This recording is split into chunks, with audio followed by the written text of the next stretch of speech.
Pernah terfikir tak macam mana beribu-ribu lampu kecil ni kena pasang pada wayar yang panjang tu? Kalau pakai tangan, mau setahun baru siap satu gulung. Jom tengok mechanical masterpiece ni buat kerja. Memang memuaskan hati. Semuanya bermula dengan gulungan wayar putih ni. Mesin ni bukan kaleng-kaleng, dia tarik wayar tu dengan kelajuan konsisten. Tengok tu, ada komponen kecil macam LED holder yang disusun rapi dalam bekas bergetar tu. Teknologi ini panggil vibratory bolt feeder. Dia pastikan semua komponen menghadap arah yang betul sebelum masuk ke perut mesin utama. Ini bahagian paling satisfying. Nampak tak roda besar tu berpusing?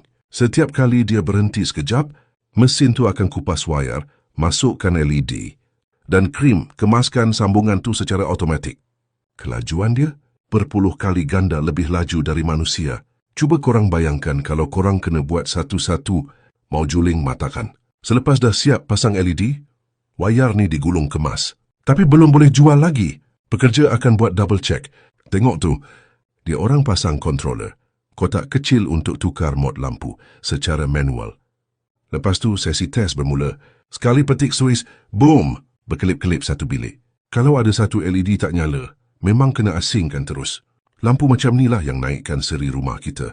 Masa musim perayaan, dari kilang ni dia akan dibungkus dan dihantar ke seluruh dunia.